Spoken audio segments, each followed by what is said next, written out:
Good evening all of you and welcome to Fill a Form.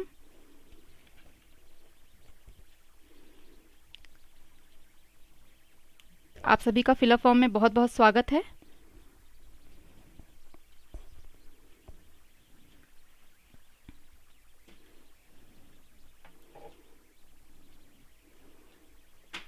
बहुत सारे बच्चे जुड़ गए हैं। रोहित जी जय Shri Krishna, Shaheen ji very good evening, Priyanka ji, Jyotsna ji, Tina ji very good evening all of you.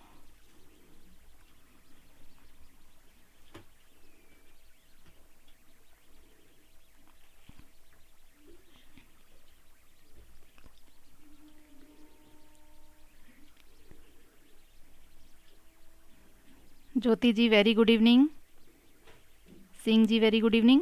बहुत अच्छी बात है, सब टाइम से जुड़ जाते हैं, ये बहुत अच्छी बात है।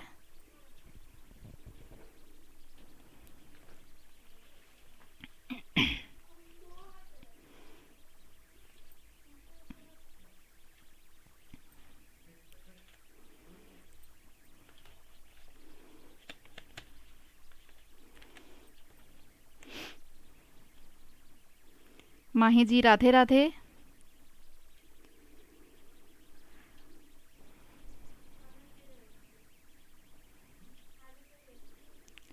Singh ji very good evening.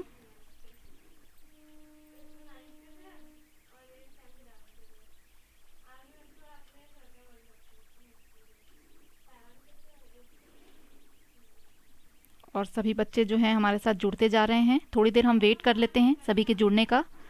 आप सब कैसे हैं? मैं तो यहाँ बढ़िया हूँ, ठंड काफ़ी अच्छी पड़ रही है और जो सीज़न का जो इन्जॉयमेंट होता है वो हम लोग को करना ही चाहिए। तो गरम गरम चाय भी पी ली है आज तो, और जो मौसम है वो बढ़िया पकौड़ी वकौड़ी खाने लायक मौसम है, बिल्कुल ठंडक है, मज़ा ही आ रहा है। और मेरा तो फेवरेट सीज़न ही है जो विंटर है, मुझे सबसे ज़्यादा पसंद है क्योंकि अच्छा लगता है, ठंड मुझे बहुत पसंद है। फूल बहुत तरह तरह के जो सीजनल फ्लावर्स होते हैं इस टाइम पे आपको देखने को मिलते हैं, और बहुत अच्छे अच्छे वेजिटेबल्स मिलते हैं, ग्रीन वेज, तरह तरह के साग भाजियाँ मिलती हैं। तो ये बहुत अच्छा मौसम मुझे लगता है।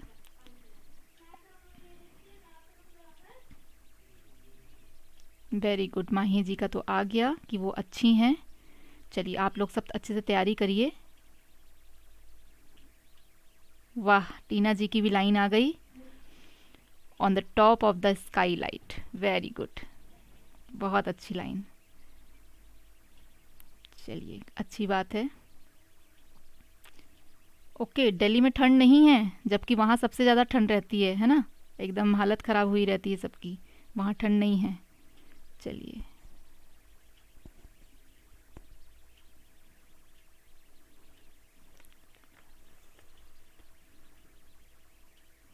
अच्छा, सबको पकोड़े खाने हैं अब।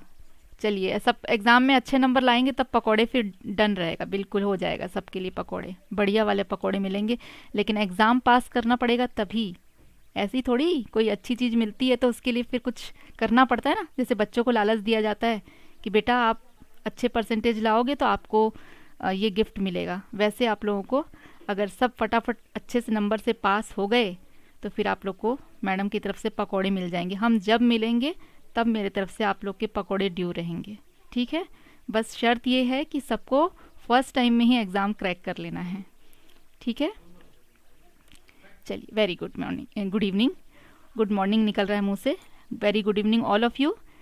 तो फिलअप फॉर्म में आप सभी का बहुत स्वागत है, और ये एक एजुकेशनल वेबसाइट है जहाँ पर आप सभी को नेट की और सीटेट की जो है फ्री क्लासेस मिल जाती हैं, ठीक है? और ये हमारा टाइम टेबल है, एवरीडे मुझे बताना ज़रूरी होता है। कुछ नए मेंबर्स हमारे साथ रोज़ जुड़ते हैं जिनको ये टाइम टेबल पता होना चाहिए, इसके अकॉर्डिंग वो क्लासेस ज्वाइन कर सकते हैं। और मैं सोनाली आपकी ईवीएस टीचर, और हमारी जो क्लास की टाइमिंग है वो है 6 to 7 PM, ठीक है? चलिए आगे बढ़ें। और हमारी जो सारी क्लासेस हैं ये 100% फ्री हैं, बिल्कुल भी, आप सभी को पता है इतने दिन से आप क्लासेस कर रहे हैं, आपके कोई भी खर्च नहीं हुए पैसे, आप रेगुलर क्लास अटेंड कर सकते हैं, वो भी फ्री ऑफ कॉस्ट। और साइंस की जो पेपर 2 की आप लोगों को रिक्वायरमेंट थी क्लास की, वो शुरू हो चुकी है 12 से, और इसकी टाइमिंग है दोपहर के 1 बजे। ठीक है, आगे बढ़ते हैं। और हमारा एक क्रैश कोर्स भी शुरू हुआ है 199 में। जो शुरू से क्लासेस नहीं कर पाए हैं, कोई भी तरह से प्रॉब्लम में रहे हैं, उनके पास अभी भी जो है मौका है, और वो जो है 199 में हमारी क्लास जो है वो कर सकते हैं। इसका जो फुल जो कोर्स है 199 में, इसमें आपको सारी क्लासेस मिल जाएंगी, 5000 MCQ, 20+ आपके PYQ मॉक टेस्ट, और ये सारी चीज़ें आपको मिल जाएंगी। कोई भी आपको दिक्कत होती है तो स्क्रीन पे एक नंबर आपको शो हो रहा है 8233651148, इस पे आप कांटेक्ट कर सकते हैं। ये जो नीचे आपको नंबर शो हो रहा है, इसमें आप कॉल करके ज्वाइन कर सकते हैं। ठीक है, ये व्हाट्सएप ग्रुप में ज्वाइन करने के लिए है। देखिए ज्वाइन नाउ लिखा भी हुआ है, तो ये नंबर आप लोग को स्क्रीन पे जो शो हो रहा है, इसके थ्रू आप व्हाट्सएप ग्रुप ज्वाइन कर सकते हैं। ठीक, चलिए आगे बढ़ते हैं। और सभी को पता है कि 18 दिसंबर को आपके जो गिव अवे जो होगा फिलअप फॉर्म की तरफ से, उसमें जीतने का मौका है। सुबह 7 बजे का टाइमिंग है, ठीक है ना, 7 AM लिखा हुआ है, और इसमें भी एक नंबर आपको शो हो रहा है। कुछ भी आपको और जानकारी चाहिए तो इस नंबर पे आप कांटेक्ट कर सकते हैं। तो ये फिलअप फॉर्म का जो है गिव अवे है, इसको मिस मत करिएगा, ज़रूर इसमें ज्वाइन करके, और एक ईयरफोन जीतने का मौका है। और देखते हैं कि कौन वो खुशनसीब है जिसको ये मिलता है ना, लकी पर्सन कौन है। तो अच्छी बात है कि हम क्लास भी कर लें और कुछ हम जीत भी लें इनाम। हम तो छोड़ते नहीं हैं, इस तरह का कोई भी मौका मिलता है तो कोशिश करते हैं कि बिल्कुल इन सब चीज़ों में पार्टिसिपेट किया जाए।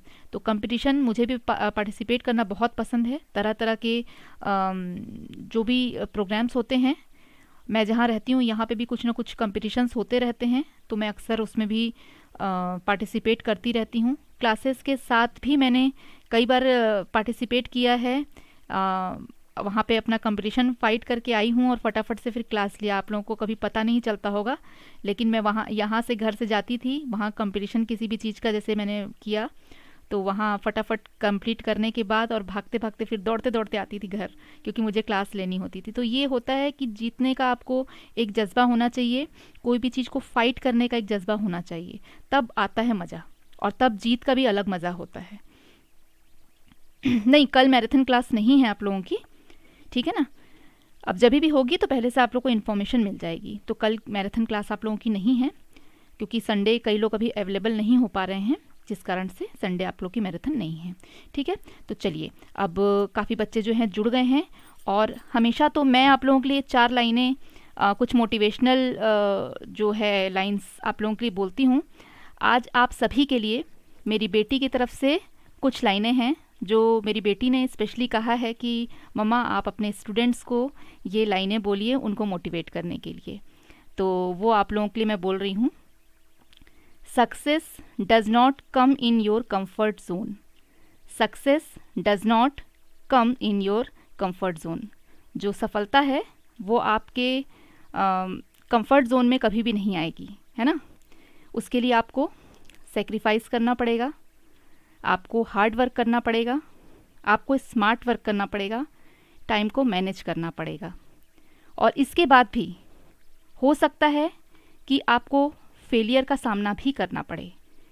जब ऐसी स्थिति आए तो आपको अपना पेशेंस रखना होगा, अपने धैर्य को बनाए रखना होगा, और फिर अपने पैशन के साथ आपको आगे बढ़ना होगा।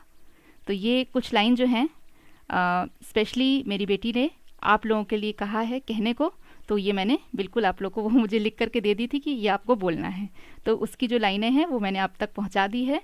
तो बिल्कुल भी आप डीमोटिवेट मत होइए, बिल्कुल फुल ऑफ कॉन्फिडेंट होकर अपनी पढ़ाई को जारी रखिए। और अगर किसी भी समय, किसी भी और भी मौके पर आपको फेलियर का भी सामना करना पड़ता है, तो अपने पैशन को ज़िंदा रखने की कोशिश हमेशा करिए। जो हारता है वही जीतने का मज़ा भी लेता है ना। तो इस चीज़ को हमेशा बना के रखिए, और बिल्कुल जहाँ जहाँ से भी आपको नॉलेज मिलता है वहाँ से आप नॉलेज लेने की कोशिश करिए। चलिए, तो आज की क्लास अब शुरू करेंगे।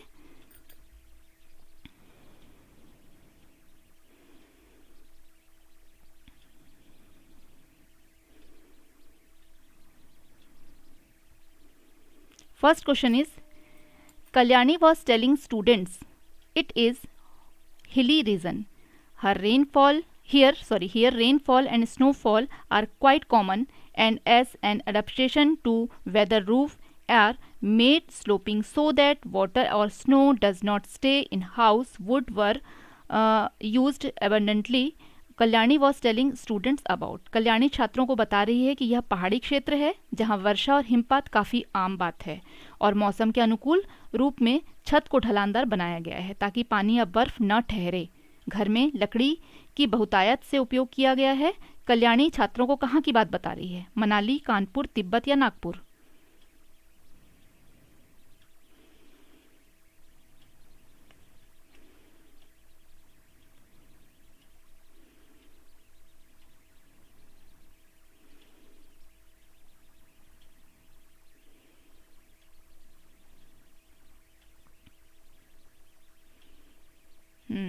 ए आंसर आ भी गया माही जी का।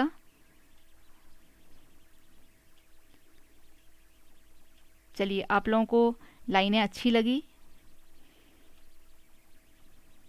Very good all of you. A is the right answer, बिल्कुल सही आंसर आप लोग कर रहे हैं। तो मनाली जो है वहाँ पे आसानी से लकड़ियाँ जो हैं वो मिल जाएंगी। वो एरिया कैसा एरिया है? हिली एरिया है, कई तरह के पेड़ वहाँ पे अवेलेबल हैं, और ज़्यादातर हिली एरियाज़ में क्या होता है कि बहुत जो बर्फीले जगह हैं वहाँ बर्फ़ गिरती है, बारिश भी काफ़ी होती है। तो अगर छतों को ढलानदार नहीं बनाया जाएगा तो वो क्या होगा? पानी जमने लगेगा या बर्फ़ जमने लगेगा, जिससे छत जो है वो ख़राब होने लगेगी। ठीक है, तो thank you all of you. आपको अच्छा लगा ये थॉट जो है? बस अभी हमने तुरंत ही ये मतलब वो कहती गई और हमने लिख लिया फटाफट से। उसने कहा कि जो आपके स्टूडेंट्स हैं उनसे आप कहिए। स्कूल में क्या होता है कि उनका जो क्लास स्टार्ट होने से पहले असेंबली में उनको कुछ मॉरल लाइंस बोलनी पड़ती है, न्यूज़ बोलना पड़ता है। तो वो मुझे अक्सर बताती रहती है कि आज हमने ये बोला, हमने ये सीखा, क्लास में किसी ने ये कहा। अच्छा लगता है जो थॉट्स उनको बोलना पड़ता है, तो हम डिस्कस करते हैं इसके बाद में। मुझे भी बहुत पसंद आते हैं। कई बार कुछ कुछ थॉट्स ऐसे आ जाते हैं ना सामने कि हम कभी कोई परेशानी को फेस कर रहे हैं और उस टाइम पे वो थॉट आप पढ़ेंगे तो वो आपके लाइफ से बहुत रिलेट करता है और आपको काफ़ी मोटिवेट करता है। Thank you so much. चलिए आगे बढ़ें, नेक्स्ट क्वेश्चन। तो ये मनाली इसका राइट आंसर हो जाएगा। अच्छा देखिए, मनाली के साथ साथ कभी कभी आप देखिएगा कि ऑप्शन में लद्दाख भी रहता है। मैंने कई बार इस तरह के ही सेम क्वेश्चन में ही लद्दाख भी देखा है ऑप्शन में, लेकिन लद्दाख का इसमें आंसर इसलिए नहीं होता है क्योंकि लद्दाख के जो घर होते हैं वो पत्थरों से बने होते हैं। ठीक है, ढलानदार छत वहाँ पे भी होती है। बच्चे कंफ्यूज हो जाते हैं और कई बार आंसर गलत कराते हैं, लेकिन इसमें क्या है, क्या कहा गया है कि लकड़ी का बहुतायत से उपयोग किया गया है। तो लद्दाख के घरों में सिर्फ छतों के लिए लकड़ी का यूज़ होता है, बाकी जो घर होता है ना वो स्टोन का ही बना हुआ रहता है, क्योंकि वहाँ पे पत्थर काफ़ी मिलते हैं। वो कोल्ड डेजर्ट है और वहाँ पे बारिश कम होती है, लेकिन कोल्ड डेजर्ट वो है। तो वहाँ पे जो है लकड़ियों का प्रयोग सिर्फ छत के लिए किया जाता है। ठीक है, तो कंफ्यूज मत होइएगा, अगर लद्दाख ऑप्शन रहेगा तो भी इसका आंसर जो है वो मनाली होगा, क्योंकि ये बारिश की भी बात यहाँ पे की जा रही है और घर में लकड़ियों का इसमें ज़्यादा उपयोग है। ठीक है, क्लियर हो गया? चलिए आगे बढ़ते हैं। हाँ, और असम में भी लकड़ियों का प्रयोग किया जाता है, लेकिन वहाँ पे आपको कैसा लिखा जाएगा? वो असम वाला जो क्वेश्चन रहेगा ना, उसमें क्या होगा, उसमें रहेगा कि बाढ़ आती है। तो ये क्वेश्चन में देखिएगा थोड़ा सा फ़र्क आ जाएगा आपका। वहाँ बाढ़ से बताया जाएगा और ज़मीन से उसको थोड़ा ऊंचा बनाया जाता है, इस तरह से असम में बताया जाएगा। तो ये क्वेश्चन का भी पैटर्न होता है, तो ये आपको पहचानना पड़ेगा कि कौन से घर की बात कर रहा है। अगर पत्थरों से बने घर की बात करेगा तो लद्दाख ऑप्शन हो जाएगा। ये सिर्फ लकड़ियों का बहुतायत उपयोग और बर्फ़ गिरने की बात हो रही है, मतलब मनाली हो गया। और आंध्रा में तो असम में तो बारिश होने वाली नहीं है, बर्फ़ तो गिरने वाली नहीं है। बारिश वहाँ खूब होती है लेकिन बर्फ़ तो नहीं गिरेगी, तो इसलिए वहाँ के घरों में क्या होगा, बांस का प्रयोग किया जाएगा। ठीक है, तो इस तरह से आप डिफ़र करिएगा, याद रखिएगा कि कहाँ किन चीज़ों की उपलब्धता है, उस हिसाब से वहाँ पे घर को बनाया जा रहा है। क्लियर है? चलिए आगे बढ़ते हैं नेक्स्ट क्वेश्चन पे। थोड़ा लंबा क्वेश्चन है, आराम से पढ़िए। मैंने 2 पेजेस में रखा है क्योंकि मोबाइल में पढ़ने में काफ़ी डिफ़िकल्टी होती है, आई नो दैट, इसलिए मैंने 2 पेज में पहले इंग्लिश वाले आराम से इंग्लिश में पढ़िए, देन फिर हिंदी में पढ़िए। यस, तो आप लोगों को ये सारी चीज़ें याद भी हो गई हैं कि कितना कितना जो है उसकी हाइट रहती है, और फीट में जो है 10 to 12 फीट है, और मीटर में कई बार दे देता है इसको कंफ्यूज करने के लिए, है ना टीना जी? आपने 10 to 12 फीट लिखा है, इसमें कभी कभी कंफ्यूज करने के लिए मीटर में भी दे देगा, तो 3 मीटर समथिंग ऐसा कुछ दे देता है, वो मीटर के हिसाब से देता है, तो ये आप लोग थोड़ा कंफ्यूज मत होइएगा इसमें। चलिए नेक्स्ट क्वेश्चन ले लेते हैं। Anuvan was telling his experiences about the place he visited. He said in northernmost region very cold dry desert is present and yak is found here. Then I visited a place where Jhelum river flows and many houseboats and dongas were there. Beautiful design and pattern made of wood were used in houses. Then finally I visited a place where houses were similar to our houses in plain region.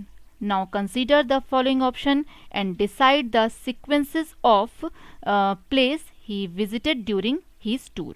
मतलब कौन कौन सी जगह वो गया होगा। 2-3 जगहों का इसमें 3 जगह इसमें दिए हैं, लद्दाख मनाली कश्मीर, लद्दाख कश्मीर जम्मू, मनाली कश्मीर जम्मू और तिब्बत कश्मीर और जम्मू। ठीक है, ये थोड़ा लंबा है। तो 3 to 4 मीटर्स होगा, 2 to 3 नहीं, 3 to 4 मीटर्स होगा, 3 और 3.5 मीटर समथिंग कुछ है उसमें। ठीक है, ये ध्यान रखिएगा आप लोग। नहीं, मीटर्स में इतना ज़्यादा नहीं है, 5-6 मीटर्स नहीं है, 3 से 3.5 मीटर के आसपास है, ये बहुत ज़्यादा नहीं है। हाँ, आप लोग इसको बस याद रखिएगा कि फीट में 10-12 फीट है और 3 से 4 फीट का 3 से 4 मीटर का आपका है, ये ध्यान रखिएगा, उससे ज़्यादा नहीं है, बहुत ऊंचे नहीं इससे होंगे। तो इसको हिंदी में देख लेते हैं ये वाला क्वेश्चन अब। अनुवन उस स्थान के बारे में अपने अनुभव बता रहा था जहां वह गया था। उन्होंने कहा सबसे उत्तरी क्षेत्र में बहुत ठंडा शुष्क मरुस्थल मौजूद है, यहाँ याक पाया जाता है। फिर मैंने एक जगह का दौरा किया जहाँ झेलम नदी बहती है और वहाँ कई हाउस बोट और डोंगा थे।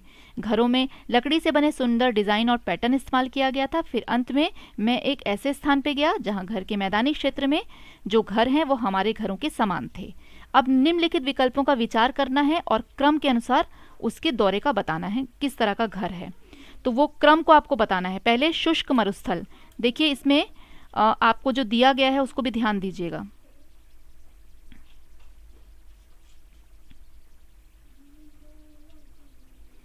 पहले वाले में दिया हुआ है जो पहली जगह गया वो शुष्क मरुस्थल था वहाँ पे, ठीक है। और क्या था यहाँ पे, याक पाया जाता है, याक।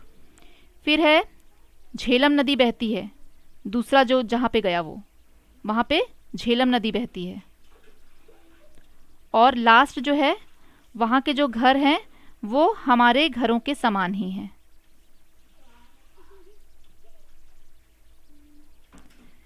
ये 3 चीज़ें दी हुई हैं, थोड़ा लंबा है, मैंने टाइम दिया हुआ है आप लोग को इसीलिए।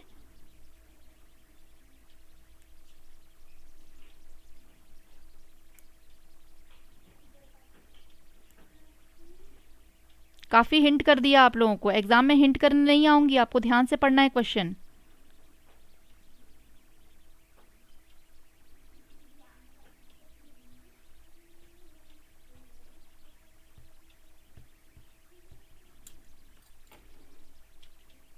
इसका जो राइट आंसर है वो बी होगा। देखिए पहला आपका क्या कहा जा रहा है, ठंडा और शुष्क मरुस्थल। कोल्ड डेजर्ट के नाम से किसको हम जानते हैं, हम जानते हैं लद्दाख को, जहाँ कोल्ड डेजर्ट है, ठीक है। उसके बाद झेलम नदी कहाँ बहती है, कश्मीर में बहती है। और जहाँ पे मैदानी क्षेत्र हैं जम्मू में, वहाँ के घर हमारे घरों जैसे थे। तो इसलिए राइट आंसर इसका क्या हो जाएगा, लद्दाख, कश्मीर और जम्मू, क्योंकि वो लाइन से गया है इस तरह से। तो ये आपको पैटर्न को ध्यान देना है, ठीक है। चलिए आगे बढ़ते हैं। Nidhi ji and Ganga ji very good evening. Next question ले लेते हैं। ये क्लियर हो गया आप लोगों को, आगे चलते हैं। देखिए इस तरह का होता है, ये है हाउस बोट आपका, ये पहले मैंने ट्रेवल वाले चैप्टर में बताया भी था। हाउस बोट जो होता है काफ़ी सुंदर नक्काशी किया हुआ है, ये आपको दिखाई भी दे रहा है। देखिए इसमें बहुत सुंदर नक्काशी की हुई है लकड़ियों की, यहाँ पे भी, ठीक है ना। ये मेन जहाँ लकड़ियों का काम रहेगा वो कश्मीर की ही बात हो रही है, ये आप ध्यान रखिएगा। और ये जो हाउस बोट रहते हैं, वहाँ के जो घर रहते हैं, वहाँ बहुत सुंदर सुंदर क्या होते हैं, लकड़ियों पर नक्काशी की हुई होती है। ये आपका हो गया हाउस बोट।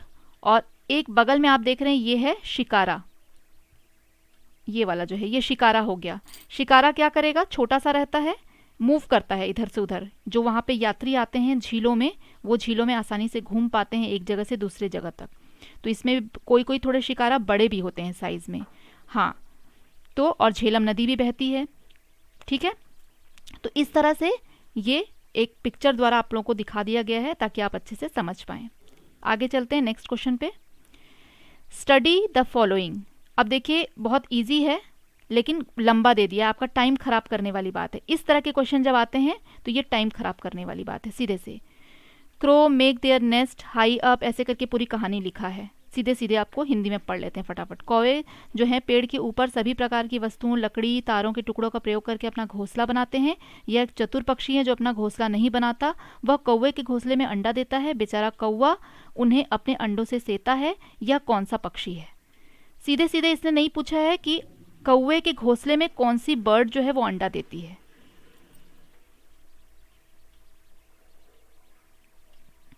तो ये क्या है कि इसको पढ़ने में आप लोगों का समय जाएगा, लेकिन आंसर बिल्कुल सिंपल है। तो ऐसे क्वेश्चन भी आपको देखने को मिलेंगे जो कि लंबा क्वेश्चन कर देगा और आपका टाइम इसमें खराब होगा पढ़ने में, ठीक है। तो ये तो सबको क्लियर है, सी इज द राइट आंसर, बिल्कुल सही है, ठीक है। प्लस करते जा रहे हैं आप लोग अपने नंबर में, वेरी गुड। आगे बढ़ते हैं। शेल्टर इज नेसेसिटी फॉर, आश्रय की आवश्यकता होती है। प्रोटेक्शन फ्रॉम वेदर, मौसम से सुरक्षा के लिए। लाइव इंडिपेंडेंटली, स्वतंत्र रूप से रहने के लिए। चिल्ड्रन सेफ्टी, बच्चों की सुरक्षा के लिए। ऑल ऑफ अबव, ऊपर के सभी।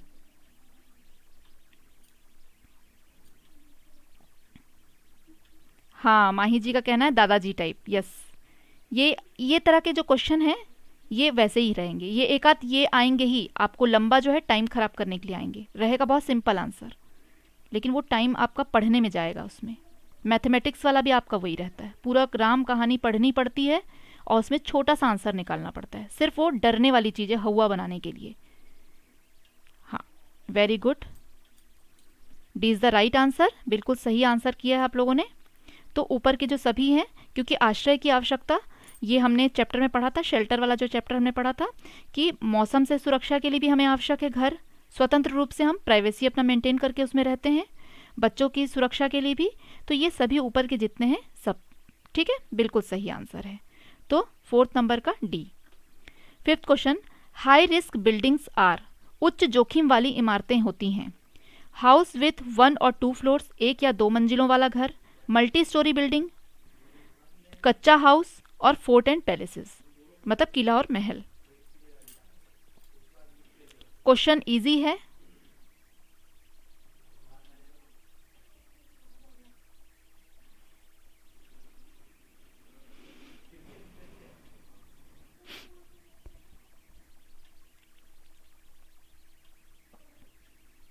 बहुत इजी क्वेश्चन है, फटाफट आंसर करिए 5th नंबर का।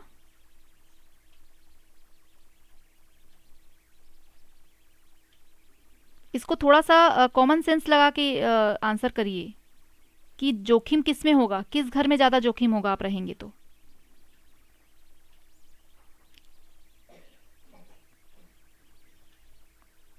मुझे मालूम था ये कंफ्यूजन हो सकता है, इसीलिए मैंने इसको ऐड किया था इस क्वेश्चन को।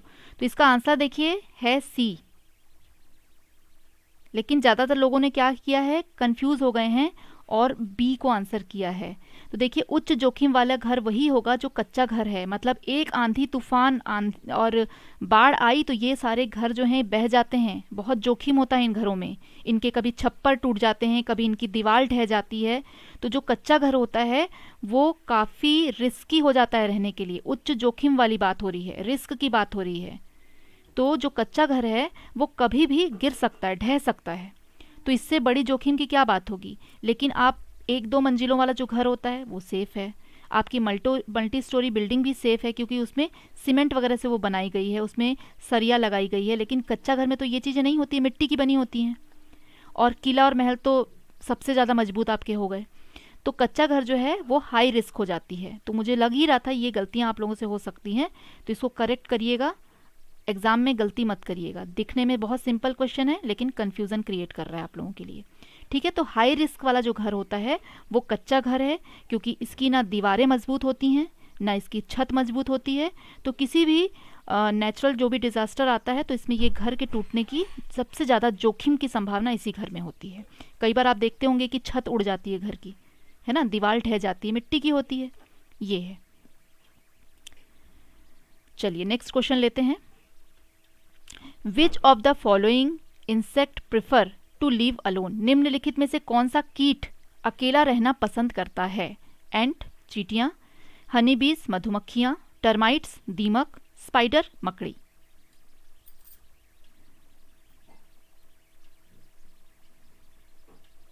ये देखिए, ये जो आप लोग को क्वेश्चन नहीं दिखता है, कुछ आप लोग के मोबाइल में किसी तरह का कोई प्रॉब्लम आता है तो उसको आप लोग थोड़ा सा सही करिए।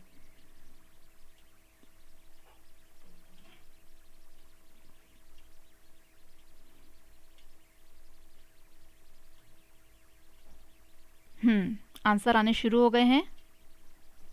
Very good all of you. बिल्कुल सही आंसर है, D is the right answer, बिल्कुल सही, very good.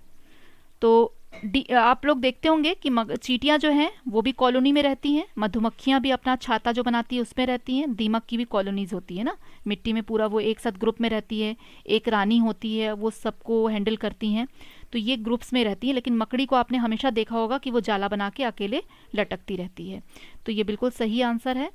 Next question is factor which play important role in making of shelter? आश्रय के निर्माण में महत्वपूर्ण भूमिका निभाने वाले कारक कौन कौन से होते हैं?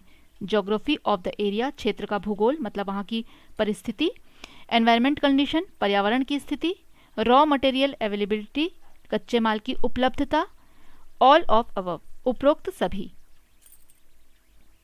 ये मैंने जब शेल्टर वाला चैप्टर पढ़ाया था तो उसमें सबसे स्टार्टिंग यहीं से हुई थी कि आश्रय के निर्माण में कौन सी चीजें महत्वपूर्ण भूमिका निभाते हैं।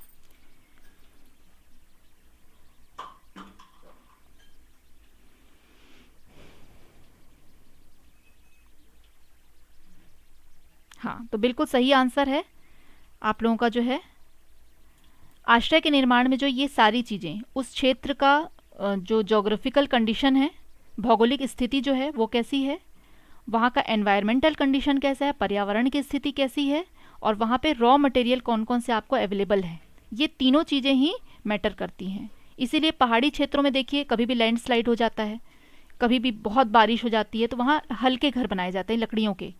और जो आपका लद्दाख वाला एरिया है वहाँ पत्थर आसानी से मिलते हैं तो पत्थरों का यूज़ किया जाता है घर को बनाने के लिए। तो ऐसे अलग अलग जगहों पे जो जो कच्चे माल की उपलब्धता है, वहाँ पर्यावरण की स्थिति, क्षेत्र का जो भौगोलिक स्थिति है उसको देखते हुए, मतलब उपरोक्त सभी, बिल्कुल सही आंसर है।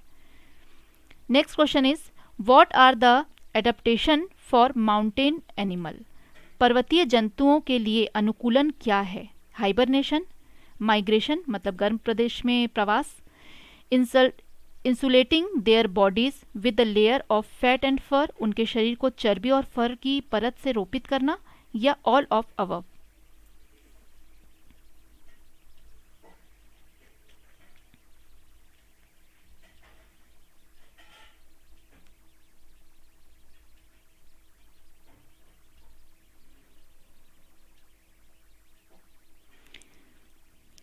रोहित जी का आंसर सबसे पहले आ रहा है, ज्योति जी का भी आ गया, वेरी गुड,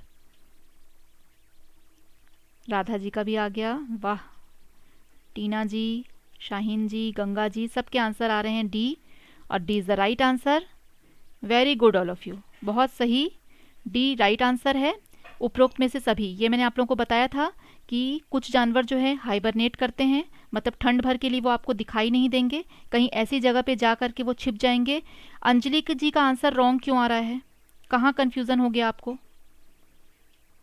तो देखिए, हाइबरनेट करेंगे सर्दियों में, कहीं जा कर के वो सर्दियों के पहले ही थोड़ा अपना पेट वेट भर के और फिर जा कर के वो अपने बिल में छुप जाते हैं, वहीं रहते हैं जब तक सर्दियाँ बहुत ज़्यादा रहती हैं।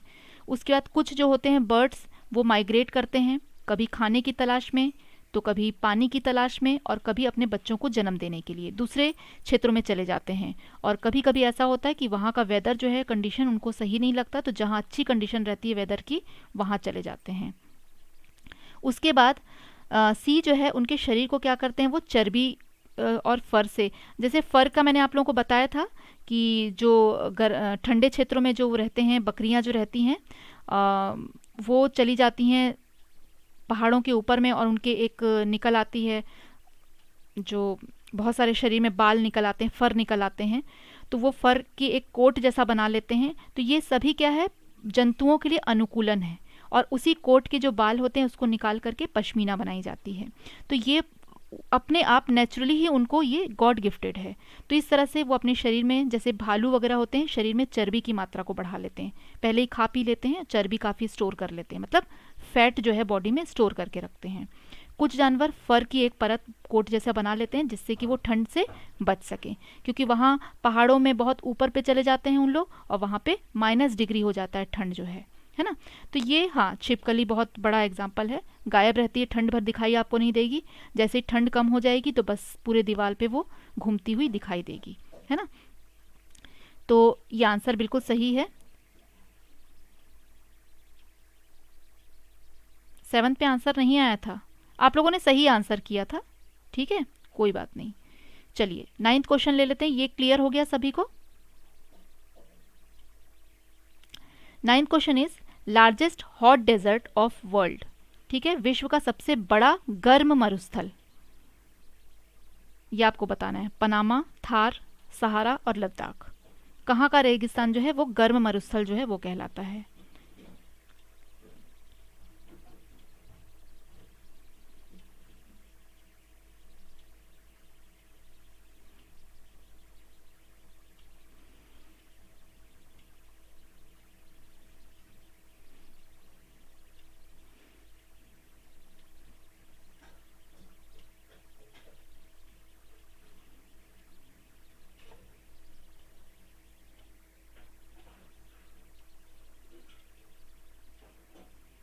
तो इसमें थोड़ा सा कंफ्यूजन है सी और डी में, और कंफ्यूजन हटा लीजिए अपना, इसका राइट आंसर जो है वो सी है, सहारा सबसे बड़ा गर्म मरुस्थल है, क्योंकि लद्दाख तो आपका क्या है, कोल्ड डेजर्ट है ना, ये हमेशा आप लोगों ने पढ़ा है।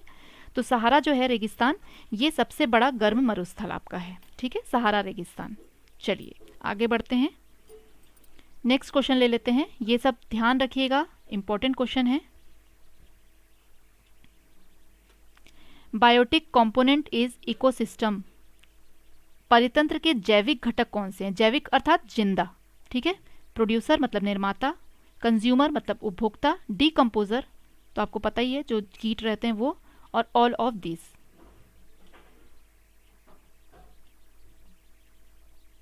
हाँ, अंजलि जी का आंसर आ गया, एक थार भारत का मरुस्थल है, हाँ।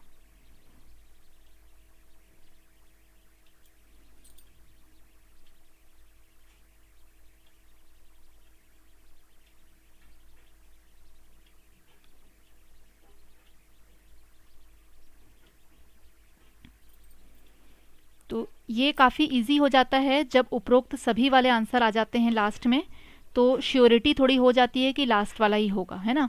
और जहाँ पे कंफ्यूजन बहुत हो रहा हो कि कौन सा आंसर होगा, उपरोक्त सभी है, तो कई बार ये सटीक बैठता है कि जो डी है मतलब ऑल ऑफ दीज वो सही हो जाते हैं। और देखिए जैविक घटक हैं अर्थात जिंदा हैं, तो जो निर्माता है मतलब प्रोड्यूसर जो हैं मतलब पेड़ पौधे वो भी जीवित हैं, उसको खाने वाले जो उपभोक्ता हैं वो भी जीवित हैं, प्राथमिक उपभोक्ता हों चाहे द्वितीयक हों, ये सारे क्या हैं, जीवित हैं। और जो डीकम्पोजर मतलब कीड़े मकोड़े होते हैं, जो लास्ट में ये उपभोक्ता जो हैं जानवर जब मर जाते हैं तो इनको डीकम्पोज करने के लिए जो छोटे छोटे कीटाणु जो होते हैं, कीड़े जो होते हैं, वो लोग भी जिंदा ही होते हैं। तो ये सभी इस तरह से राइट हो जाएगा। चलिए नेक्स्ट क्वेश्चन ले लेते हैं। डोंगा कैन बी सीन इन, डोंगा देखा जा सकता है hilly areas of Ladakh, Ladakh के पहाड़ी इलाकों में, Dal lake Kashmir, house of Assam, Assam के घर, और ऑल ऑफ अबव। कोई बात नहीं, गलती हो रही है उसको आप सुधारते चलिए, कोई इसमें परेशान होने की ज़रूरत नहीं है, गलती सुधारने के लिए हम आए हैं।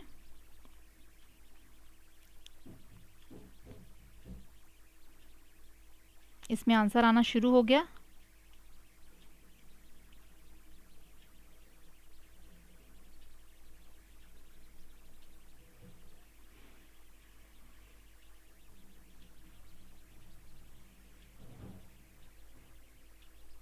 अब कई लोगों ने तुक्का लगा दिया कि भाई उपरोक्त सभी है तो यही सही होगा, है ना, लेकिन ऐसा हुआ नहीं इस बार, हमेशा सही नहीं होता है ये, ठीक है। जब नहीं मालूम है तो मैंने क्या कहा कि आप तुक्का लगा दीजिए। देखिए यहाँ तुक्का फिट नहीं बैठा, उपरोक्त सभी दे दिया है पर कंफ्यूज हो गए ना आप लोग। तो ये कंफ्यूज नहीं होना है, क्योंकि ये भी मैंने आप लोगों को बताया था कि डोंगा जो है वो कश्मीर की डल लेक में पाया जाता है, ठीक है। अब ये कैसा होता है इसको देख लीजिए, याद करिए, और गलती अब नेक्स्ट टाइम मत करिएगा। एग्जाम में अगर आ जाता है तो उसको आप देख के समझ जाइए। देखिए हाउस बोट जो होता है वो काफ़ी बड़ा होता है, ठीक है, लेकिन डोंगा जो होता है हाउस बोट से थोड़ा छोटा होता है। हाउस बोट एक जगह स्थिर रहता है, वो कहीं मूव नहीं करता है, और लोगों को जो आते हैं, जो टूरिस्ट आते हैं, उनको ले करके इधर उधर लेके जाने आने का काम जो है लेक्स में करता है। तो ये जो आप देख सकते हैं ये वाला तो आपका क्लियर कट ये वाला डोंगा है ना। और ये देखिए सामने यहाँ पे एक दिख रहा है आपको, ये छोटा सा, ये वाला, ये आपका हो गया शिकारा। और देखिए इसके पीछे जो आपको ये वाला दिख रहा है, ये जो मैंने टिक किया, ये आपका हो जाएगा डोंगा। अब देखिए शिकारा का साइज़ क्या है, इसलिए मैंने इसको किया है कि कंपेयर आप कर सकेंगे कि कितना बड़ा होता है। तो शिकारा जो है वो काफ़ी छोटा है, उसमें 4-5 लोग से ज़्यादा बैठ भी नहीं पाएंगे। एक चलाने वाला होगा और 2 लोगों वाला भी शिकारा होता है, और कभी कभी फैमिली वाला 4 से 5 लोग बैठ सकते हैं, ऐसा भी होता है। और कुछ कुछ शिकारा थोड़े और बड़े होते हैं जिसमें एक टेबल वगैरह ऐड कर दिया जाता है, आजकल थोड़ा ज़्यादा मॉडिफाई हो गया है। और इसके पीछे जो आप देख रहे हैं शिकारा के पीछे, ये है आपका डोंगा। ये थोड़ा बड़ा रहता है, इसमें अंदर में बैठने की सोने की व्यवस्था भी होती है। तो ये आपका हो गया डोंगा, जो कि आप कंपेयर कर सकते हैं पिक्चर देख कर कि शिकारा कितना छोटा है और उससे बड़ा है डोंगा। लेकिन जो हाउस बोट रहेगा ना वो काफ़ी बड़ा रहता है, और ये डोंगा जो है ये भी मूव कर सकता है, और शिकारा तो मूव करता ही करता है, डोंगा भी मूव करता है, और फिर एक जगह रुक भी सकता है। लेकिन जो हाउस बोट है वो एक जगह रुका हुआ ही रहता है, ठीक है। ये अंतर होता है, वो काफ़ी बड़ा रहता है साइज़ में, उसमें काफ़ी सारी कार्विंग की होती है, अंदर बहुत मतलब राजाओं जैसी, राजसी महल जैसे क्या होते हैं उसमें सजावट होती है। लकड़ी से ही बेसिकली ये बना होता है, और इसमें पूरा लकड़ी का ही जो है काम होता है। केरला में भी इस तरह का जो हाउस बोट है वो देखा गया है, लेकिन अगर उसका अंतर आपको करना है तो उसका सबसे अच्छा तरीका है कि जो कश्मीर के आपको हाउस बोट दिखेंगे उसमें लकड़ियों का जो नक्काशी किया हुआ रहता है वो आपको बहुत देखने मिलेगा।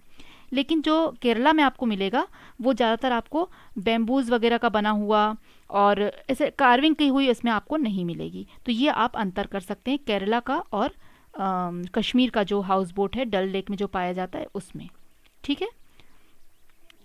तो ये क्लियर हो गया, अब गलती मत करिएगा इसमें। आगे चलते हैं नेक्स्ट क्वेश्चन पे। Why mountaineers use 2 layer plastic to make tent. पर्वतारोहियों का जो टेंट होता है वो बनाने के लिए 2 परत वाले प्लास्टिक का इस्तेमाल क्यों किया जाता है?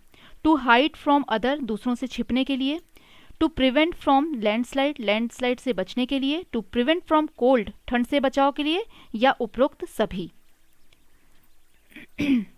बड़े ध्यान से करिएगा। अब मैंने एक उपरोक्त सभी बोला तो पिछले वाले में तो आप लोग फंस गए थे, है ना।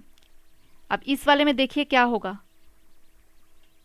कभी कभी ऐसे भी आएंगे जिसमें उपरोक्त सभी सही हो भी सकता है और पिछले वाले में देखिए गलत भी हो गया।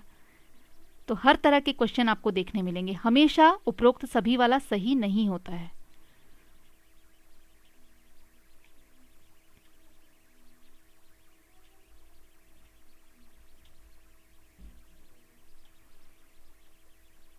और इसका जो राइट आंसर है वो सी है। फिर आप लोग भूल भुलैया में फंस गए ना। लेखनी जी का आंसर बिल्कुल सही आया है और बाकी सारे जो हैं उन्होंने गड़बड़ी कर दी है। लेखनी जी का आंसर बिल्कुल सही था, सी। सी इज़ द राइट आंसर। देखिए दूसरों से छिपने के लिए कोई ऐसा सेंस इसमें नहीं बनता। और लैंडस्लाइड से आप नहीं बच पाएंगे, प्लास्टिक का कवरिंग करेंगे तो भी लैंडस्लाइड से नहीं बच पाएंगे, कोई चांसेस नहीं है बचने के, क्योंकि लैंडस्लाइड जब होगी तो उसमें अच्छे अच्छे घर टूट के गिर जाते हैं। तो लैंडस्लाइड से ये प्लास्टिक वाला क्या करेगा, कुछ नहीं कर पाएगा। ठंड से बचाव जो है इसमें सबसे ज़्यादा ज़रूरी है, क्योंकि वहाँ ठंडे एरिया में वो जा रहे हैं ना, पहाड़ों पे चढ़ेंगे तो बहुत ठंड रहेगी। तो इसलिए ये आपको ध्यान देना है कि हर जगह जो है उपरोक्त तो सभी वाला ज़रूरी नहीं है कि वो राइट आंसर हो। इसीलिए मैंने इस तरह के क्वेश्चंस ऐड किए हैं, ताकि आप लोग ध्यान से उस चीज़ को पढ़ें क्या लिखा हुआ है। तो लैंडस्लाइड जो है वो नहीं बचा पाएगा आपको। प्लास्टिक का यूज़ करेंगे तो लैंडस्लाइड से क्या फ़र्क है ना। तो प्लास्टिक के टेंट में ठंडे से इस तरह से बचेंगे कि जो बाहर की ठंडी हवा आती है वो प्लास्टिक कोटिंग होने के कारण अंदर नहीं आ पाएगी टेंट के, और टेंट के अंदर वो अगर कुछ हल्का सा अलाव जला लेते हैं तो वो गर्मी अंदर ही बनी रहेगी। तो वो डबल कोटेड वाली मोटी वाली प्लास्टिक होती है, जिससे कि क्या होता है अंदर की जो गर्मी है वो अंदर ही रहती है, जैसा कि इग्लू में एक फॉर्मेशन हो जाता है।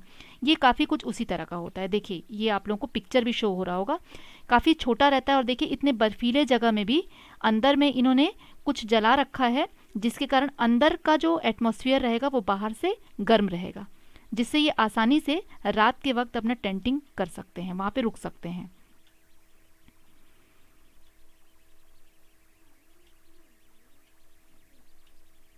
ठीक है, अब क्लियर हुआ अंजलि जी। तो बाहर की जो हवा रहेगी, सर्द हवाएं जो रहेंगी वो अंदर नहीं आ पाएंगी प्लास्टिक कोटिंग होने के कारण। कोई बात नहीं, ये कन्फ्यूज़न इस तरह से ना हो इसीलिए क्वेश्चन को दिया जा रहा है, ताकि घुमाव फिराव के रहेगा तो आप लोगों को समझ में आएगा। चलिए नेक्स्ट क्वेश्चन ले लेते हैं। Ground floor of Ladakh is used for, Ladakh के भूतल का उपयोग किया जाता है टू कीप नेसेसरी थिंग्स, आवश्यक चीज़ें रखने के लिए, टू कीप एनिमल्स, जानवरों को रखने के लिए, बोथ ए एंड बी, दोनों, ए और बी दोनों। ठीक है, नाइदर, ए और नॉर बी, ना तो ए और ना ही बी।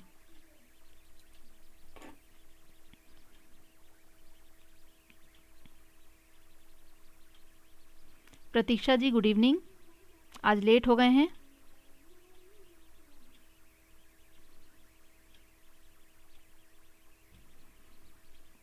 मेरे हटाने से क्या होगा रोहित जी, ऑल ऑफ एग्जाम में आएगा तब आप क्या करिएगा।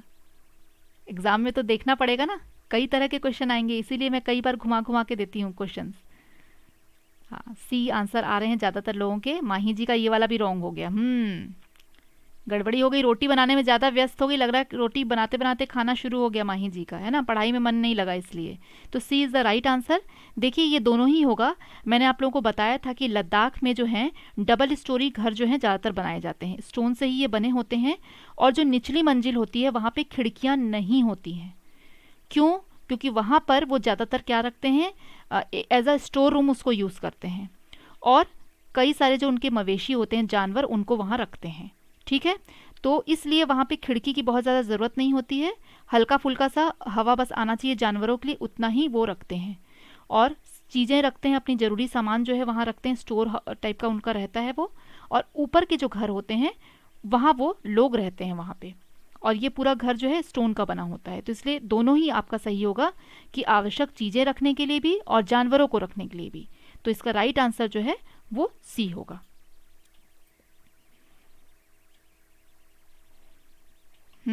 चलिए आगे बढ़ते हैं। नेक्स्ट क्वेश्चन क्लियर हो रहा है सभी को?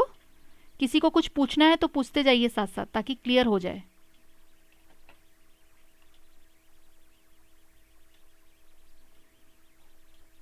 Fourteenth question is special window made up of wood found in houses of Srinagar are called, Srinagar के घरों में लकड़ी की बने विशेष खिड़कियां क्या कहलाती हैं? मेहराब या दाब, ठीक है, जिसको थपका भी कहते हैं हिंदी में, और बोथ ए एंड बी, और नाइदर ए और बी। देखिए उसी तरह का क्वेश्चन है ये भी, सिर्फ क भी हो सकता है इसका आंसर, मतलब पहला वाला भी हो सकता है, सिर्फ बी भी हो सकता है, सी भी हो सकता है, और डी भी हो सकता है। देखिए कोई भी हो सकता है।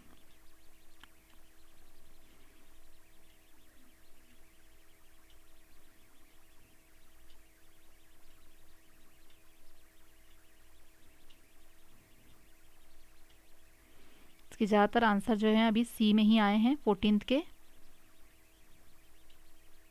और इसका जो राइट आंसर है वो सी है, ये मेहराब और दाब दोनों ही कहा जाता है।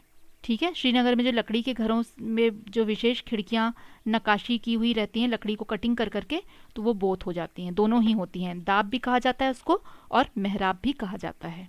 और ये भी किस तरह की होती हैं, ये पिक्चर के थ्रू आप देख लीजिए एक बार। ये खिड़कियां कुछ बाहर से निकली होती हैं और इन पे बहुत कारीगरी है, देखिए लकड़ी से बनी रहती हैं, तो लकड़ियों का इसमें काफ़ी काम हुआ रहता है।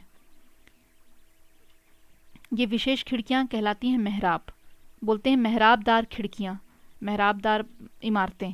तो ये मेहराबदार जो होती हैं ये यही होती हैं कि बाहर अलग से थोड़ी सी इसको हैंगिंग बालकनी भी कई जगह आजकल थोड़ा सा इसको और बड़ा करके ना बालकनी सी बना दी जाती है और इसको हैंगिंग बालकनी कहा जाता है। इसी का मॉडिफाइंग जो टाइप है वो अभी लोगों ने बना लिया है। तो ये जो है आपको कश्मीर में भी देखने को मिलेगा और राजस्थान में भी कई पैलेसेस होते हैं, वहाँ मेहराबदार इस तरह से बने हुए रहते हैं, वहाँ पत्थरों पे किया जाता है ये काम और ये लकड़ियों पे होती है। जहाँ भी लकड़ियों की बात आएगी, मैंने आपको बताया कश्मीर में नक्काशी वाले काम। ठीक है, चलिए आगे बढ़ते हैं नेक्स्ट क्वेश्चन पे। नेक्स्ट क्वेश्चन थोड़ा लंबा है। तो the structure of house of any locality related with the climate condition, there is a house of following feature, roof houses are sloping, beautiful carving, wooden ceiling, door windows houses. इस तरह से ये snowfall के लिए बात हो रही है। किसी भी मोहल्ले की घर की संरचना उसकी जलवायु दशाओं से संबंधित होती है। निम्नलिखित विशेषताओं वाला घर जो है, घरों की छतें ढालू होती हैं, घरों की छत, दरवाजे और खिड़कियों पर लकड़ी की खूबसूरत नक्काशी होती है। अगर इस जगह पर अच्छी मात्रा में बारिश और बर्फबारी होती है तो ये जगह कौन सी हो सकती है? असम, बिहार, लद्दाख या श्रीनगर? कोई बात नहीं शाहीन जी, गलती हो रही है तो उसको फटाफट सुधारते जाइए। जहाँ जहाँ आपका वीकनेस है उसको समझिए कहाँ गलती हो रही है। और इसका राइट आंसर जो है वो डी है, श्रीनगर। जैसा कि मैंने आप लोग को बताया कि जब भी लकड़ियों पर काम है ना, खिड़कियों पर लकड़ी की खूबसूरत नक्काशी, इसीलिए मैं आप लोग को बार बार ये बता रही हूँ कि इस तरह से क्वेश्चन में आप लोग अंतर कर पाएंगे, है ना। लकड़ी की क्या हो रही है? खूबसूरत नक्काशी की गई है। और यहाँ पे बारिश भी काफ़ी होती है और यहाँ पे बर्फबारी भी होती है। तो ये जगह कौन सी हो सकती है आपकी? लद्दाख और श्रीनगर, इन दोनों में थोड़ा कन्फ्यूज़न होता है कि लद्दाख होगा या श्रीनगर। तो इसका आंसर जो है वो श्रीनगर होगा, क्योंकि यहाँ पे बारिश की भी बात की जा रही है और लकड़ियों पे काम किया गया है, ये बता रहा है। ठीक है, तो पैटर्न आप लोग समझ रहे होंगे किस तरह से क्वेश्चन आएंगे और घुमा फिरा के किस तरह से पूछे जाएंगे। वही क्वेश्चन है लेकिन घुमा करके उसको पूछ लिया जा रहा है। आगे बढ़ते हैं। लंग्स ऑफ अर्थ आर, पृथ्वी के फेफड़े कौन से होते हैं? फॉरेस्ट ऑफ वेनेजुएला, वेनेजुएला के जंगल। फॉरेस्ट ऑफ कैलिफोर्निया, कैलिफोर्निया के जंगल। फॉरेस्ट ऑफ अमेजोन, अमेजोन के जंगल। फॉरेस्ट ऑफ हिमालय, हिमालय के वन। ये मैं पूछ चुकी हूँ, एक बार और रिपीट कर रही हूँ ये क्वेश्चन, देखते हैं कितने लोगों को याद है।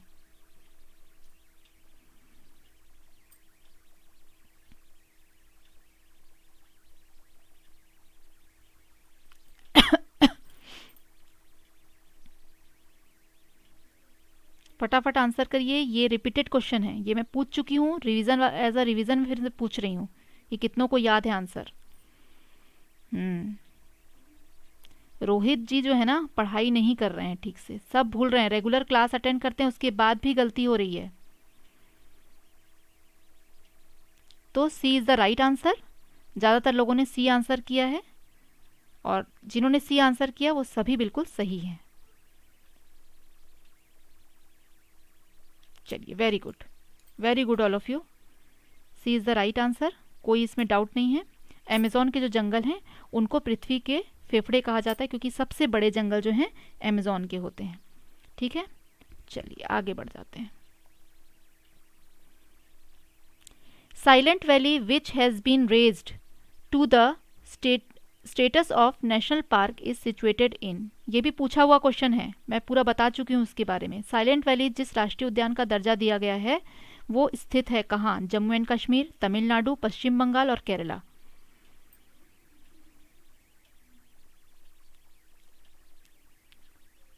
ओके, एसके जी का आज फर्स्ट डे है, तो रेगुलर क्लास में रहिए और आपने जो पिछली क्लासेस मिस कर दी हैं उनको आप हमारे प्लेलिस्ट में जा कर के देख सकते हैं। वेरी गुड अंजलि जी, बहुत अच्छी अच्छी चीज़ें आप बताते रहते हैं साथ में। विषुवत रेखा वाले वन हैं यहाँ पे, और यहाँ का जो वर्षा है और तापमान दोनों ही बहुत यहाँ पे होता है, जिसके कारण यहाँ पे घने वन मिलते हैं। Very good. और इसका जो आंसर आया है 17 का, साइलेंट वैली का डी आंसर आया है और सबका सही है। Very good, very good. तो ये हुई ना, रेगुलर पढ़ने से जो है आंसर आपके फटाफट निकलेंगे। चलिए, बहुत सही आंसर है। आगे नेक्स्ट क्वेश्चन लेते हैं, इसमें किसी को कोई डाउट नहीं है। और यहाँ पर ये जो साइलेंट वैली नेशनल पार्क है, ये नेशनल पार्क बनने के पहले यहाँ पे एक हाइड्रो पावर प्लांट होने की, मतलब बनाने की बात की गई थी, जिसका बहुत लोगों ने अपोज किया था, क्योंकि इससे क्या होता है कि बहुत सारे जंगलों को काटा जाता।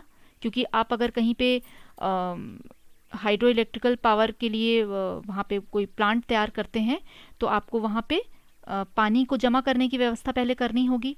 तो उसके लिए आपको पेड़ काटने पड़ेंगे, वहाँ खोदना पड़ेगा, और वहाँ रिजर्वर बनाना पड़ेगा पानी जमा करने के लिए, झील जैसी बनानी पड़ेगी, डैम बनाना पड़ेगा।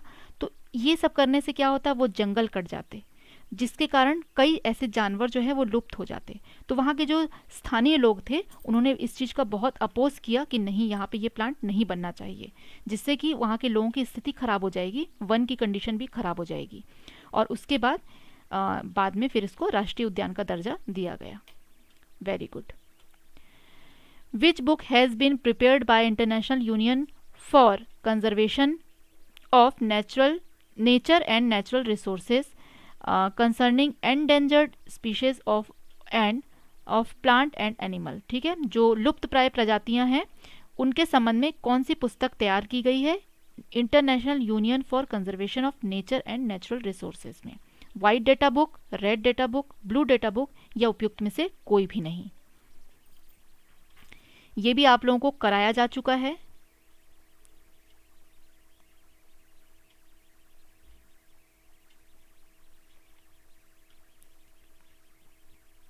वेरी गुड, बहुत सही आप लोगों का है, बिल्कुल सही। Very good all of you. तो याद है कुछ चीज़ें, और ये बहुत इंपॉर्टेंट क्वेश्चन है, और इसको मैंने देखा है कि लगभग ये जो क्वेश्चन है सीटेट में, आपका यूपी टेट में, रीट में, बहुत सारे जो टेट के एग्ज़ाम अलग अलग प्रदेशों में होते हैं, सब जगह ये पूछा गया है। तो हर जगह मैं देखती हूँ ये क्वेश्चन रहता है। तो कुछ क्वेश्चन ऐसे हैं ना जो सब जगह मिलते हैं, उनको भी मैं कलेक्ट करके आप लोगों के सामने ले आती हूँ। तो ये तो सीटेट में भी पूछा गया है, और इम्पॉर्टेंट क्वेश्चन मुझे ये लगता है, इस तरह का जो क्वेश्चन होता है जो सब जगह पूछा जाता है, हर तरह के टेट में ये पूछा जा रहा है, तो इसको आप याद रखिएगा बिल्कुल। चलिए नेक्स्ट क्वेश्चन लेते हैं। A fish dies when it is put in an aquarium filled with previously boiled water but cooled to room temperature. This happen because the water in the aquarium is. एक मछली तब मर जाती है जब उसे पहले से उबाले गए पानी से भरे एक्वेरियम में रखा जाता है, लेकिन कमरे के तापमान तक ठंडा किया जाता है, गर्म पानी में नहीं रखा जाता। ऐसा इसलिए होता है क्योंकि एक्वेरियम में पानी कैसा हो जाता है, मछली के द्वारा तैरने के लिए अनुपयुक्त हो जाता है, ऑक्सीजन की कमी होती है, मछली द्वारा पीने के लिए अनुपयुक्त होता है, या खनिजों की कमी हो जाती है।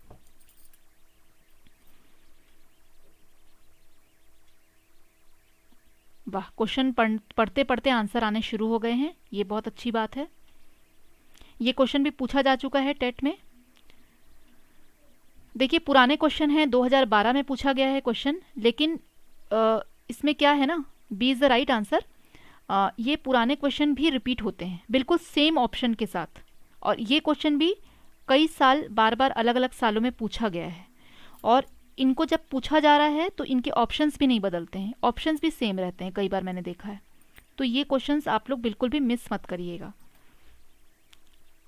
बिल्कुल सही आंसर है सभी का, वेरी गुड। लास्ट क्वेश्चन ले लेते हैं। Which of the following is the most productive ecosystem, sorry most productive ही है, सॉरी प्रोडक्टिव इकोसिस्टम। निम्नलिखित में से कौन सबसे अधिक उत्पादक परिस्थिति तंत्र है? Tropical rain forest, tundra, savanna और डेजर्ट मतलब रेगिस्तान। उष्णकटिबंधीय वर्षावन, टुंड्रा, सवाना, रेगिस्तान।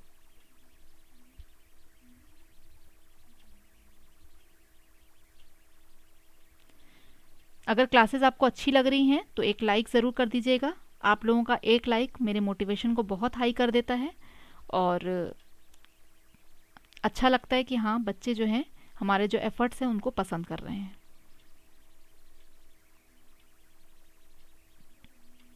बिल्कुल फटाफट आंसर आ रहे हैं, मतलब किसी को भी कोई डाउट नहीं है, ये बहुत अच्छी बात है। Very good all of you. And A is the right answer, बिल्कुल सही है। अब टोटल मार्क्स शो कर दीजिए। आज थोड़ा बहुत जो है उपयुक्त सभी के चक्कर में, ऑल ऑफ अबव के चक्कर में कुछ गड़बड़ियाँ हुई हैं, लेकिन इनको आपको ध्यान देना है। उपयुक्त सभी में तब आप राइट करिएगा जब आपको बिल्कुल भी आइडिया नहीं हो रहा हो क्वेश्चन का, और जहाँ तुक्का लगाने की ही बात आ जाती है कभी कभी क्वेश्चन पेपर में, तभी करिए। अदरवाइज कई बार वो ऑप्शन ऐसा नहीं है कि हमेशा ही सही हो। 17, 18, 18 ठीक है। हमारी लिटिल मेंबर ने भी लाइक कर दिया है, अवनी जी ने। अब भाई लिटिल मेंबर ने कर दिया है तो बाकी जो सब बड़े मेंबर हैं वो लोग भी कर दीजिए लाइक। और 17 है खुशबू जी का, अंजलि जी का भी 17, शाहीन जी का आज 14। काफ़ी नंबर कट गए शाहीन जी के, ठीक है कोई बात नहीं, बट आप नोट डाउन करके रखिए जो गलतियाँ हो रही हैं। मीला जी के भी 17 है, लिली जी के 16 है, थर्ड से आया था, ओके 17 प्लस है आपके, ठीक है। तिलोक जी के मतलब सारे सही हैं, गुड। सिंह जी के 17 हैं और 18 हैं सविता जी के। माही जी के 17 है। रोटी बनाने के चक्कर में और रोटी खाने के चक्कर में माही जी के हो गए हैं 3 नंबर कट। खुशबू जी के 17 है, वेरी गुड। तो 17, 18 ऐसे आए हैं नंबर, अच्छे नंबर हैं। तो जो जो गलतियाँ, हाँ रोहित जी की जो पढ़ाई है ना वो बड़ी ढीली ढाली चल रही है। अब ऑनलाइन में तो इससे ज़्यादा मैं डांट भी नहीं सकती, क्या डांटूँ अब, है ना। अब आप लोग खुद ही टीचर हैं तो अपनी पढ़ाई थोड़ा और अच्छे से करिए। टीना जी का 18 है, 19 में 17 है, अच्छा अच्छा 2 नंबर कटे हैं, एक क्वेश्चन, हाँ आप लेट आए थे, ठीक। लिली जी के 18 में 16 है, चलिए अच्छे नंबर हैं। निधि, ओके ठीक है। Thank you all of you. आप लोगों के साथ जुड़कर बहुत अच्छा लगता है, मेरा एक बहुत क्वालिटी टाइम रहता है ये, मतलब एक घंटा जो है बहुत अच्छे काम के लिए मैं लगाती हूँ, मुझे लगता है बहुत खुशी होती है आप लोगों के साथ जुड़ करके। और जिन्होंने सब्सक्राइब अभी तक कर दिया है चैनल लेकिन समझ नहीं पा रहे हैं कि हमको क्या करना है आगे, तो वो वीडियो में जा करके हमारी सारी वीडियोस देख सकते हैं, या अगर उनको सब्जेक्ट वाइज चाहिए तो वो प्ले लिस्ट में जाएंगे तो उनको सब्जेक्ट वाइज जो है क्लासेस मिल जाएंगी, ठीक है। गंगा जी का 19 में 18 है, बहुत अच्छा नंबर है। और thank you all of you हमारे साथ रोज़ क्लास अटेंड करने के लिए, और आप लोगों को आगे बहुत फ़ायदा होगा। रेगुलर क्लास में बने रहिए फिलअप फॉर्म के साथ, और मेरी क्यों सभी की क्लास अटेंड करिए, क्योंकि सीटेट में सारे सब्जेक्ट आपको एग्ज़ाम में देने हैं। तो हमारी जो क्लास की टाइमिंग है वो 6 to 7 PM की है, और एवरी मंडे टू सैटरडे हमारी क्लास रहती है। कल संडे है, छुट्टी मनाने के लिए है, लेकिन आप लोग अभी छुट्टी ज़्यादा मत मनाइए, आप लोग घर में तैयारी करते रहिए। जो मेरे पिछले वीडियोस किसी ने मिस कर दिए हैं वहाँ जाइए दोबारा देखिए, और मैप वाला जो वीडियो है उसको आप रिपीट करिए। जो मैप वाले वीडियो है ना उसको जितना आप रिपीट करेंगे आपका उतना ज़्यादा जो उसमें कॉन्सेप्ट है वो क्लियर होगा। तो उसको रिपीट करिए, मैप सामने ओपन करके रखिए, उसको बार बार ट्राई करके देखिए कि कहाँ से कहाँ तक का बार बार क्वेश्चन में पूछा जा रहा है। एरियाज़ को आप देखिए, और खुद से मैप जो है ना प्लेन आप मैप बना लीजिए। जो स्टेंसिल आते हैं मैप के, वो स्टेंसिल से आप इंडिया का मैप बनाइए, उसमें अपना खुद अपने हाथों से ही सभी अलग अलग जो स्टेट्स हैं उनको बना करके उसमें नाम लिखिए, तो आपको पता रहेगा कि कहाँ कहाँ कौन कौन से स्टेट्स हैं, किसके साथ उनकी जो पड़ोसी सीमाएं हैं वो जुड़ रही हैं, ये आपको याद रहेगा। ये थोड़ी तैयारी करनी पड़ेगी, ये खुद से आपको सेल्फ स्टडी करनी पड़ेगी। जिनको भी मैप में दिक्कत आ रही है उनके लिए मैं कह रही हूँ, ठीक है। चलिए तो अब सीधे हम लोग मिलेंगे मंडे को, तो बिल्कुल सबको क्लास में आना है, छुट्टी किसी को नहीं मारनी है, और संडे के लिए सब अच्छी तैयारी करके रखिए, रिपीट करिए।